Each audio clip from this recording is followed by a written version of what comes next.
A cloudy day in September. I should be talking about a holiday in November. I'm going to share something with you to see what it is.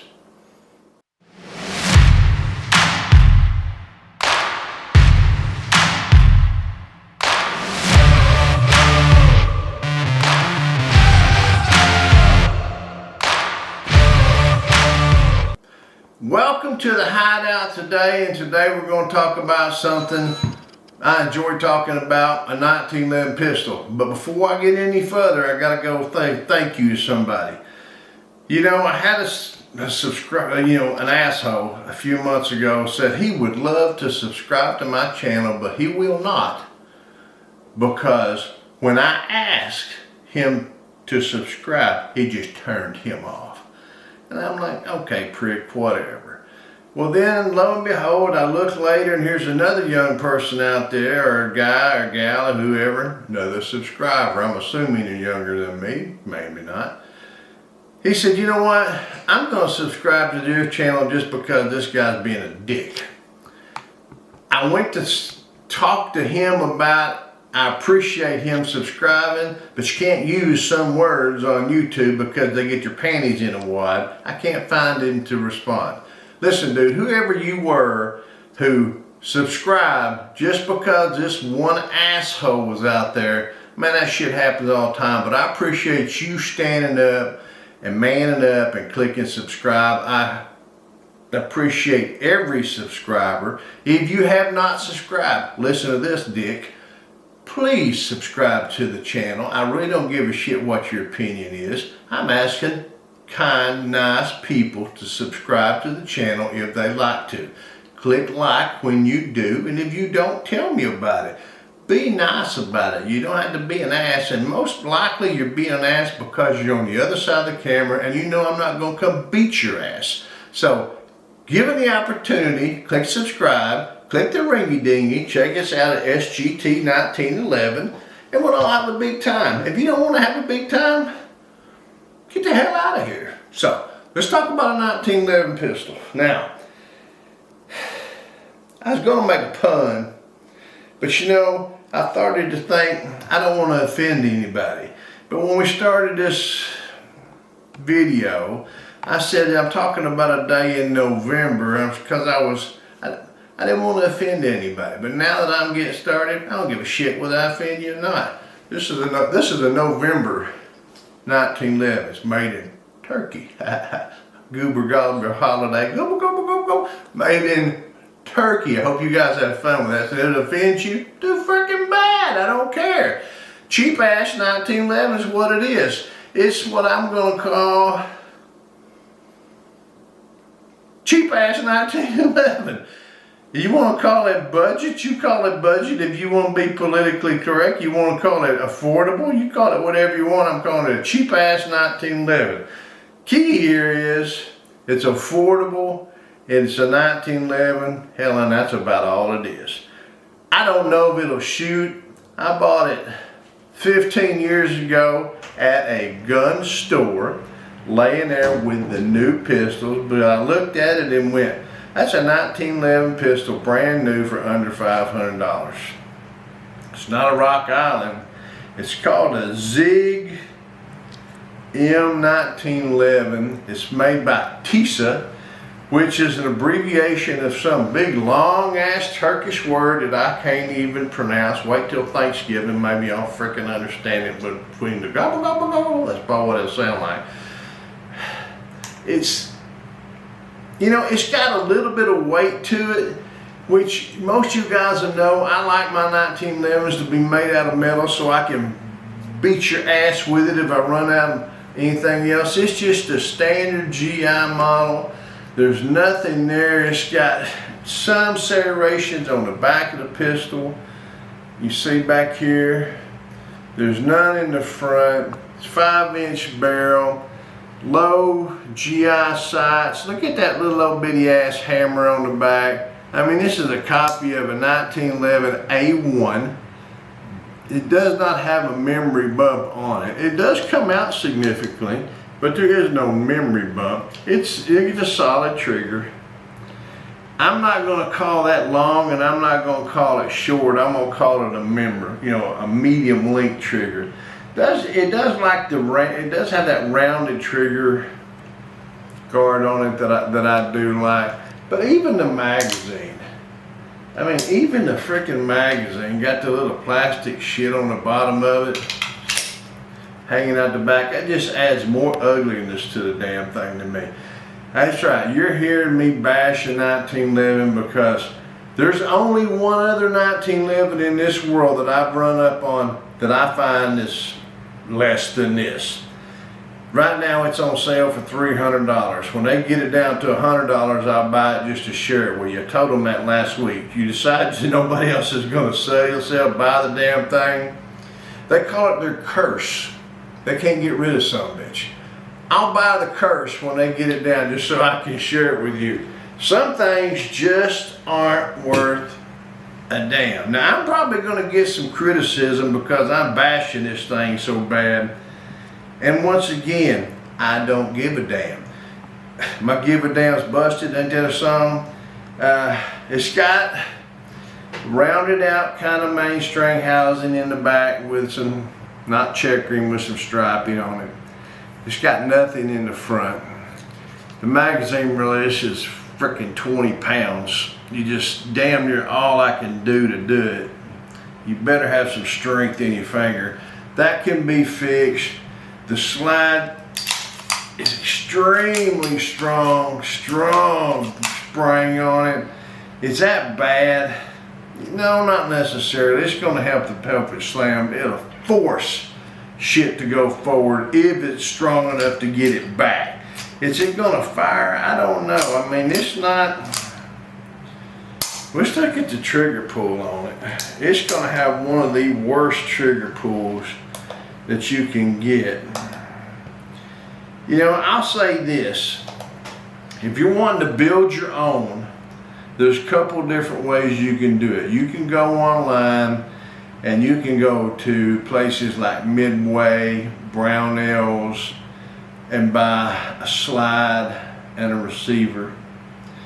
You can go even to places like Les Bear Custom and buy a slide and a receiver. You could build it with Les Bear parts. You could buy a Les Bear slide receiver, build it with Ed Brown, Wilson Combat, Nighthawk, Kimber, top-notch pistol parts everywhere. And what have you got? You've got a unique freaking hot rod, nice freaking pistol. Or you can go out and buy something like this, which is going to cost you a hell of a lot less money than a slide and a freaking frame from anywhere else. And just take it apart and throw most of the shit away. Keep it in your toolbox in a bag labeled junk, and I don't know, use it for spare parts in case some shit breaks. Take it to the range. Somebody breaks something, give a shit to them. You ain't got to carry it home. What we're going to do, boy, this is hard for me to say about 1911, but you know I don't like a damn thing when it's that bad. We're going to do a trigger pull on it. And we're pulling. We're still pulling. Still pulling.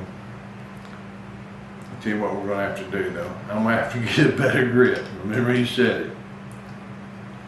Alright, we'll try again. Ready? We're pulling. We get straight. Pulling. Let's get my freaking F-250 in here. Pulling. Pulling. 5.15. That's better than I thought. I'm going to try that again. To me, that's just a horrendous trigger. Is it fixable? Everything's fixable. If you've got the patience, the knowledge, the skill, the know-how, the tools, the equipment, most of the time the damn money to fix it, we're still pulling. 5.15. So we're talking about a damn 6-pound trigger on a pistol that's out of the box. There's not an ambidextrous safety You know, we may take it out here and it fire absolutely brilliantly. The fire control system in it may work as bad as it is. Am I telling someone not to buy one of these? No, that's not what I'm saying. What I'm saying is this: budget minded at best, entry level at best, project gun probably, even if you don't want to. I'm sure you'll be doing it before it's over with. I don't think a break-in period is going to help it much. You're going to want to change the ugly ass trigger on it and get one on there that works. You're going to want one that's just a little bit better. I tell you what you could probably do. You could probably leave the hammer and leave the beaver tail, just simply because oftentimes you could get a bite down there. Look at that. You could get a bite on the web of your hand right there. Do you see that? Where that's coming down in the beaver tail? That's very potentially a bite. Damn. You know, here's the thing. If you start trying to change the beaver tail and the hammer, if you're not careful, they won't fit. You've got the frame. Let me see if I can get you out here. See the frame right here? See how that frame is made right there? It comes way the hell out here. So sometimes the beaver tail will not set in far enough because of the way this frame is cut. So you getting a beaver tail to fit that could be a problem, unless you wanted to take a freaking grinder and grind off the part of the frame right here in order to get this beaver tail to finish. If you didn't do that, if you didn't change that to where that beaver tail fit in there right, the hammer would never fit the beaver tail. So you've got a potential issue there even if you wanted to rebuild it. Now, that's in order to resolve the bite problem. Now what you could do, the safety's not too bad size-wise. The slide is not too bad, release is not too bad size-wise. You know, you may simply sear springs, trigger, polish a trigger bow, polish the springs in it, change some springs in it, and get it to where it's acceptable and you're at least not embarrassed and it's a good truck toolbox gun. And everybody knows what a truck toolbox gun looks like. It's a nasty, ragged ass, rusted piece of shit that you just throw in there for last minute shooting copperheads and whatever else happens to be pestering you. We're going to go outside and see if we can give it a fair run and see if it runs. I mean, it potentially is going to run, but as far as spending money on buying one, I want you guys to be aware. If it's sitting there in the gun shelf and you see one on sale for $350, know what you're getting yourself into. You're getting the bottom of the line, entry level, gonna need work. Put it this way, you get what you pay for. If you pay $3,000 for a gun, you better get a damn $3,000 gun. If you don't, you send it back, they'll make you a $3,000 gun. You pay $350 for a gun, you got a $350 gun, and nobody's gonna take that summits back. It's yours to work on. Now, that is one reason that you should buy something to do this with. It's kind of like buying books to go to school. You want to learn how to work on a 1911? Go buy you something like this and then try to improve it. You're going to learn how to work on a 1911. Guarantee it, promise. You know, what you may do is screw it up, and then the best way to learn how to do it is screw it up and then try to fix it yourself. That's the best way to learn. Let's go outside and get it to go bang, bang, bang, and hell, let's hope it shoots. I believe it'll shoot, just not pleasantly. Let's go. Okay, gang, we're at the range today and we're going to be trying to shoot the Tisas 1911, made in Turkey. You know, out of all fairness, guys, it's not a Glock. Okay, it is a 1911. So let me see if I can just happen to get it. I seem to have dropped it somewhere. Oh shit, I ran over with the four-wheeler, but it's not a Glock. So let's see if we can't do something with it. We load up the magazine. See, I couldn't have done that shit with a Glock. It'd have been like an eggshell. Gotta give a 1911 a little bit of credit. I'm bashing the hell out of it, but I'm sure it's gonna fire. And I did put a little bit of oil on this one. Let's go see what it's gonna do. 1911 A1 made in Turkey. We're gonna try this. You know what? It feels like a 1911 A1. That right there makes all the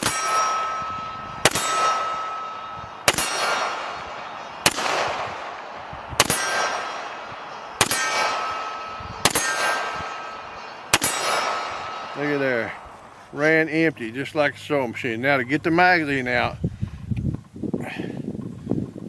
it's a two-hand job. Let's get the magazine out. Let's try it again. Man, it's tight. And that's not a bad thing that's tight. That it's hard to function makes it a bad thing. Let's try something a little bit smaller. Missed it. Missed it. Missed it. Missed it.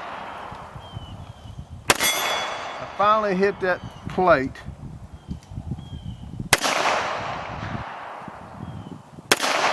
Missing the shit out of it. Disappointing.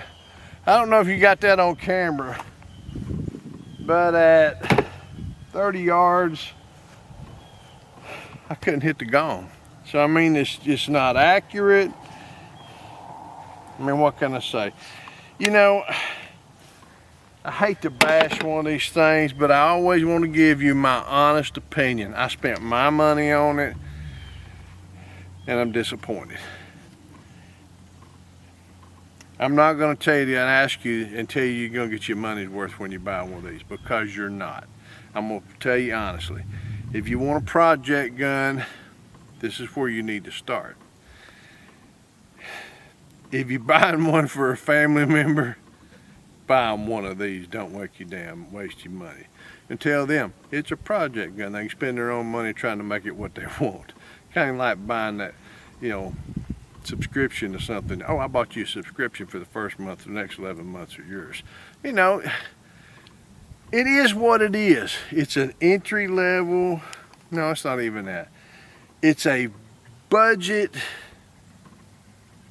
inexpensive, poor quality 1911 A1 made in Turkey. Now, we have a lot of good things coming out of Turkey that are good. Some of the pointer type shotguns and things like that, they're doing good. But I've had a couple of people tell me, yeah, my grandson had one as a piece of junk. It's right up there with this thing. You know, am I going to do anything with this? I'll tell you what I might do. I may chunk it. I ain't no chunk. I'll never chunk in that 1911. I may run over it again with a truck and see what I can get to do. I could use it as a project gun and just see how good is Sarge 1911 at taking this and turning it into that. That may be something I can do with it. Other than that, I'm kind of stuck with it. I feel bad trading it to somebody else without giving them a heads up that this is what you're getting. And you know, buyer beware type thing. Anyway, guys, honest opinion. The honest opinion is stay the hell away from it unless you know what you're getting, and you're getting inferior 1911. Thanks for shooting with me today. Shoot safe and shoot straight.